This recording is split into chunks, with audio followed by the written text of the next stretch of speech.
एक बड़ी ही रोचक घटना है। कृष्ण जी की 8 पटरानियां थीं। इसके अतिरिक्त उनकी 16,000 अन्य रानियां भी थीं। 8 पटरानियों में रुक्मणी, जामवंती, सत्यभामा, कालिंदी, मित्रबिंदा, सत्या, भद्रा और लक्ष्मणा थीं। इनमें से सत्यभामा बहुत अभिमानी थी। उन्हें अपनी सुंदरता और महारानी होने का घमंड था, जबकि माता लक्ष्मी का अवतार रुक्मणी को ही माना जाता है। तो जैसा कि मैंने आपको बताया, सत्यभामा दूसरी रानियों से ईर्ष्या रखती थीं और दूसरी ओर सुदर्शन चक्र स्वयं को सबसे शक्तिशाली समझते थे और भगवान विष्णु के वाहन गरुड़ भी अपने आप को सबसे ज्यादा तेज उड़ान भरने वाले और सबसे ज्यादा बलशाली होने का घमंड रखते थे। एक दिन श्री कृष्ण द्वारिका में रानी सत्यभामा के साथ थे। उनके पास ही गरुड़ और सुदर्शन चक्र भी बैठे हुए थे। बातों बातों में ही रानी सत्यभामा ने श्री कृष्ण भगवान से पूछा, हे प्रभु, आपने त्रेता युग में श्री राम के रूप में अवतार लिया था, तब सीता आपकी पत्नी थी। क्या वे मुझसे भी ज्यादा सुंदर थीं? भगवान कृष्ण मुस्कुराए।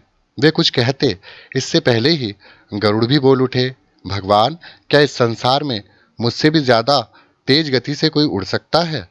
इस पर सुदर्शन भी चुप न रहा और उसने भी कहा कि भगवान, मैंने बड़े बड़े युद्धों में आपको विजय दिलवाई है, क्या संसार में मुझसे शक्तिशाली कोई और है?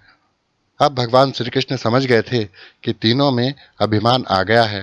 भगवान मंद मंद मुस्कुराने लगे। ये तीनों बोलने लगे कि आप क्यों मुस्कुरा रहे हैं?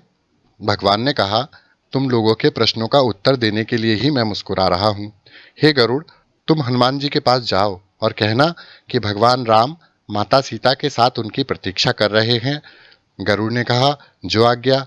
यह कहकर वे हनुमान जी को संदेश देने के लिए चले गए।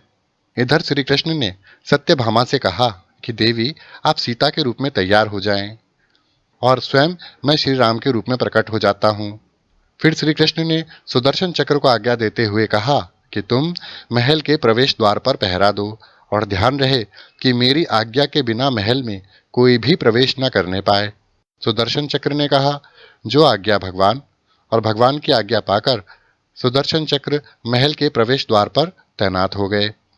इधर गरुड़ ने हनुमान जी के पास जाकर कहा कि हे वानर श्रेष्ठ, भगवान राम माता सीता के साथ द्वारिका में आपसे मिलने के लिए पधारे हैं और आपको मिलने के लिए बुलाया है। आप मेरे साथ चलिए, मैं आपको अपनी पीठ पर बिठाकर शीघ्र ही वहां ले जाऊंगा। हनुमान जी ने विनयपूर्वक गरुड़ से कहा, बंधु, आप चलिए, मैं आता हूं। गरुड़ ने सोचा, हनुमान जी त्रेता युग से लेकर द्वापर युग तक का लंबा समय बिता चुके हैं। अब तो यह वृद्ध हो गए होंगे, पता नहीं ये कब तक पहुंचेंगे।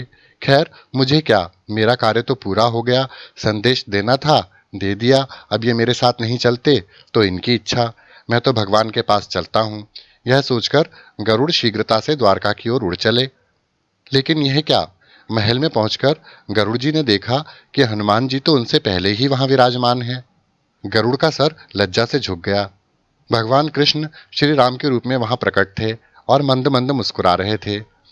उन्होंने हनुमान जी से कहा, पवन पुत्र, तुम महल के अंदर प्रवेश कर गए, क्या तुम्हें किसी ने रोका नहीं? हनुमान जी ने हाथ जोड़ते हुए सिर झुकाकर अपने मुंह से सुदर्शन चक्र को निकालकर प्रभु के सामने रख दिया।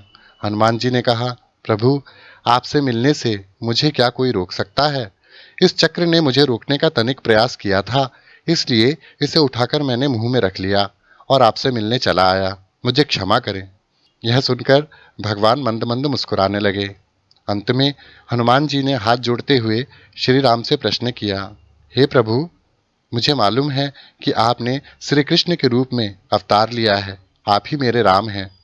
लेकिन आज आपने माता सीता के स्थान पर यह किस दासी को इतना सम्मान दे दिया है कि वह आपके साथ सिंहासन पर विराजमान है?